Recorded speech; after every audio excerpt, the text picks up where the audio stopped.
Hi, friends. I'm coming to you from my living room because I wanted to record a little message. I've been thinking a lot about anxiety. I'm hearing from a number of people who are really struggling with it in this time of safe at home. And as you know, because I'm pretty open about it, I've struggled with anxiety for a long time and I'm struggling too. So I thought I might share some of the things that I'm doing, not from a professional perspective, just to let you know that you're not alone and some things you can do to help deal with that anxiety. I made a list in the middle of the night when I was anxious. So, um, here are some of my tips. First of all, be kind to yourself.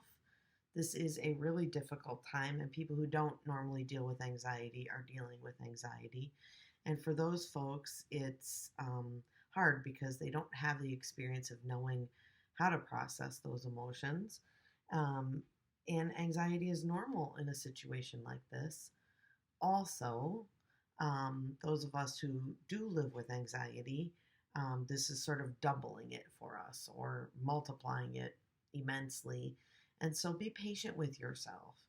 Don't judge yourself for being anxious. One of the things that I've been guilty of in dealing with anxiety myself is that I always feel bad about it. And then that makes it worse. So don't. Feel what you feel.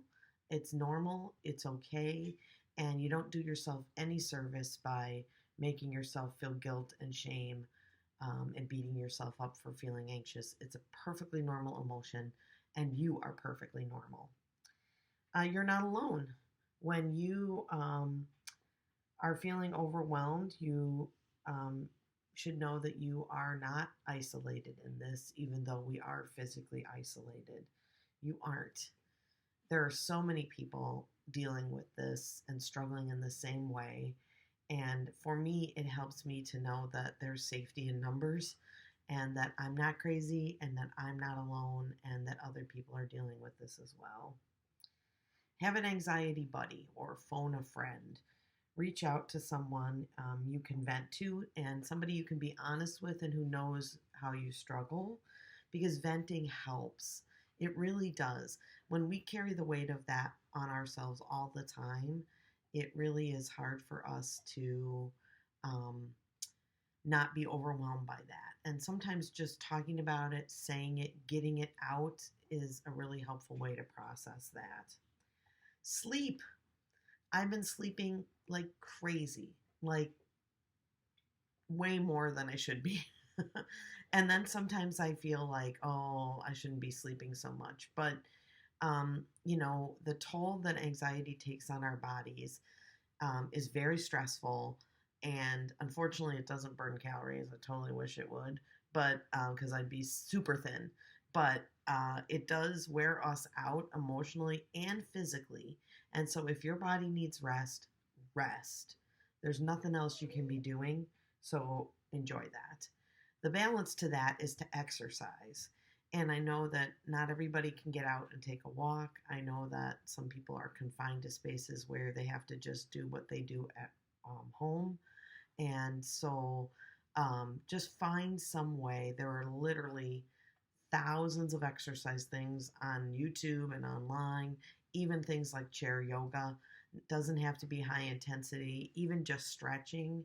Um, just moving about and getting some exercise helps to burn off some of that stress and that energy and kind of helps to refresh your body. Get some fresh air. If you can't go out for a walk, like it's miserable today, try to um, open the windows on the days that it's nice, get outside on the days that it's nice. The other day when it was really nice and sunny, it felt so good to walk in the sun and to feel the sun on my face. The other thing that contributes to our anxiety is a lack of vitamin D and just getting a little bit of sun, not risking any sunburn or skin damage. Just to feel the sun for a little bit on us is really, it can be very positive. Meditate or pray. I do both, and That's been very helpful. I found that getting up in the morning is a really anxious time for me. And so instead of just either laying there and wallowing in it or hopping out of bed and jumping right to it and ignoring it, trying to run away from it, I really try to breathe, to spend some time in meditation, to listen to what my body's telling me, and to deepen my breath in and just kind of let go of some of that anxiety. The mantra that I use, and you can use whatever you want, is I breathe in peace and I breathe out stress. And just acknowledging that my body's waking up that way helps me to get through the day. And this is going to sound like a weird one, but it's really true. There's nothing like a good cry. Um, Sometimes those emotions need to be expressed, and holding them in is part of what makes us feel even more anxious. It's okay to cry. And I have a good shower cry every once in a while, and it just feels really good. It's not a sign that you're crazy. It is not a sign that you're clinically depressed. It is a sign that you're experiencing appropriate emotions for what's going on, and you will feel better after you let it out. There's something really cathartic about crying. Journal, draw, express yourself. I have been making the stupidest colorings of people in my family. My son said, "Mom, you should never color again." They're horrible, terrible crayon drawings. And I just doodle and I just have fun with it. Um, some people journal. I get up in the night and make my list of things. Um, Whatever it is that helps you to express that emotion that's sort of bottled up in you and causing you anxiety. Laugh. I will only get my news in satirical form. And even then, it's stressful. Um, Find things that bring you joy and that make you laugh. And there's nothing like a good belly laugh to make you feel whole again. Um, it really releases endorphins and you just feel so much better. So if you have somebody that makes you laugh all the time, I have a sister that does that, and we get on the phone together and she cracks me up. So if you have people like that in your life, or if there's shows you like to watch, comedians that you enjoy, this is the time to balance out that anxiety and fear with some laughter. Okay, I know everyone will think I'm crazy about this one, but it works. Dance. As a sign of how much we're dealing with stress and anxiety, I just had to interrupt my little talk here because my phone rang and then somebody left the loudest message on the planet. So this is the new normal. And now my dog's going to whine for a squeaky chew toy that I took from her. But we'll keep going. Picking up from where I left off, we're almost done.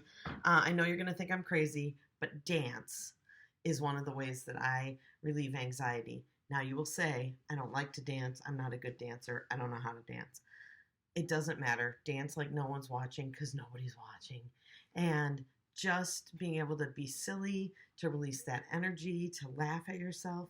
My kids and I have dance parties. I'm going to do a Zoom dance party with my extended family. And we just have terrible moves and we're awful. And we are able to laugh at ourselves in that. So it is just a way to get out of yourself and to release some of that energy in your body. And I invite you to try it. The next one is to just breathe.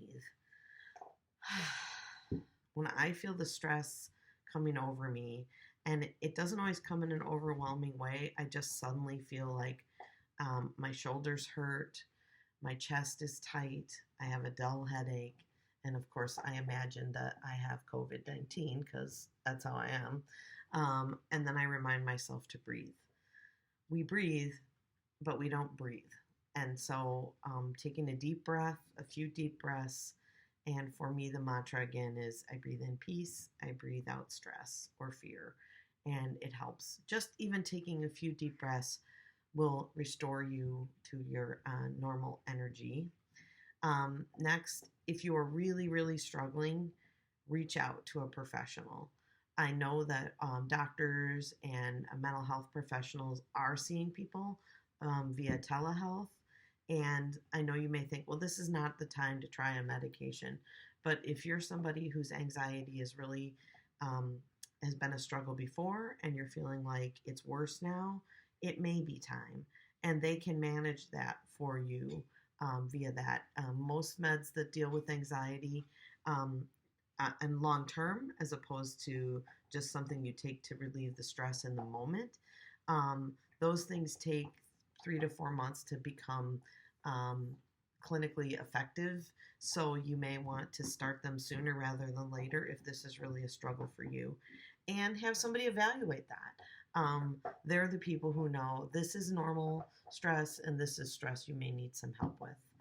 The other thing is to try not to dwell on the negative. I can be a very negative Nelly, and that's sort of what ramps up my anxiety. I think about the worst case scenario all the time.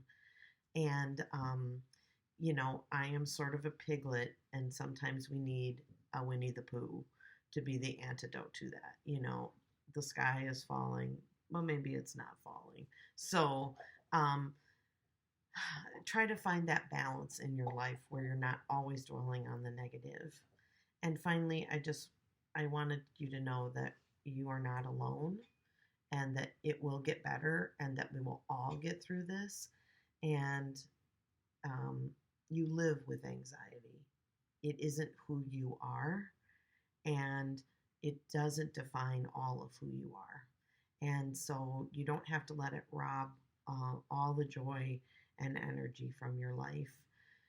And finally, I just want to remind you that you are loved. Um, I know how hard this struggle is. And I know that when you're feeling isolated and overwhelmed and crazy, you think, I'm alone and this is my new normal and I'm not sure I can handle it. It isn't. This is a blip on the radar and you're going to be okay, and you have the skills within you to deal with this and to feel better. I hope that that brings some relief for you. And I just want you to know you're not alone. We will be okay, and you will be okay. God bless.